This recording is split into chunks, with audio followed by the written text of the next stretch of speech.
নমস্কার বন্ধুরা, মুন্নির পাকশালাতে সবাইকে স্বাগত। আজকের রেসিপি একদম অনুষ্ঠান বাড়ির মতো সেরা স্বাদের চিংড়ি মাছের মালাইকারি।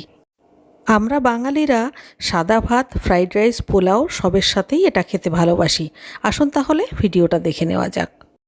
বড় বড় সাইজের 7 থেকে 8টা বাগদা চিংড়ি খুব ভালো করে পরিষ্কার করে ধুয়ে নুন হলুদ মেখে এই 10 থেকে 15 মিনিট মতো ম্যারিনেট করে রাখবো। এবারে এই রান্নার প্রধান উপকরণ যেটা হচ্ছে নারকেল। একটা বড় সাইজের নারকেলটা পুরোটাকে কুড়িয়ে নিয়েছি। এটাকে আমি একটু সামান্য গরম জল দিয়ে এটাকে মিক্সিতে ভালো করে পিষে নেব।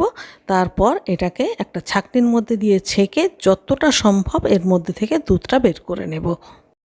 গরম জলের পরিমাণ খুব কম দেব, তাহলে ঠিক এই রকম একেবারে ঘন ঘন নারকেলের দুধটা পাবো। এবারে কড়াইতে একটু বেশি করে সর্ষের তেল দিয়ে দিলাম।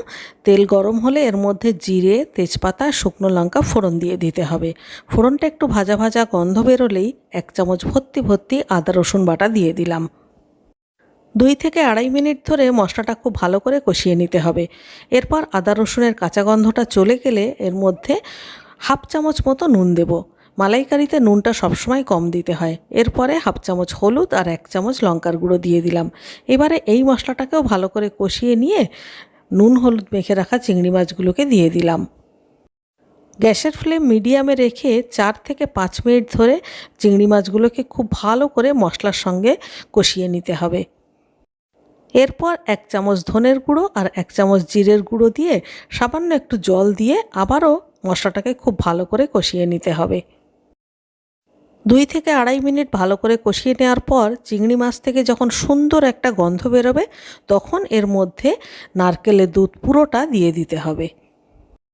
এরপর বাটিটা ধুয়ে আরও একটু জল দিয়ে দিলাম। আর চিংড়িতে কিন্তু খুব বেশি জল দিতে হয় না, কারণ বাগদা চিংড়ি এমনিতেই খুব তাড়াতাড়ি সেদ্ধ হয়ে যায়। আর চিংড়ি অতিরিক্ত জাল করলে রাবারি রাবারি শক্ত শক্ত হয়ে যায়। তো এবারে ঢাকা দিয়ে 4 থেকে 5 মিনিট রান্না করব।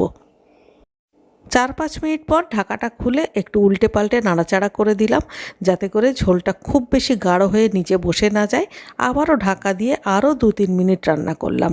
এবারে দেখুন ঝোলটা কিন্তু অনেকটাই ঘন হয়ে গেছে আর চিংড়ি মাছও খুব ভালোভাবে সেদ্ধ হয়ে গেছে। এবারে এর মধ্যে 1 মুঠো কাঁচা লঙ্কা আগে থেকে চিড়ে রেখেছি, সেটা দিয়ে দিলাম। এটা দিলে খুব সুন্দর একটা ফ্লেভার হবে। আর সেই সঙ্গে 1 চামচ ভর্তি ভর্তি গরম মশলা গুঁড়ো দিয়ে দিলাম। ভালো করে নাড়াচাড়া করে মিশিয়ে দিয়ে 1 মিনিট মতো ঢাকা দিয়ে রান্না করে গ্যাস বন্ধ করে রেখে দেব 2 মিনিট।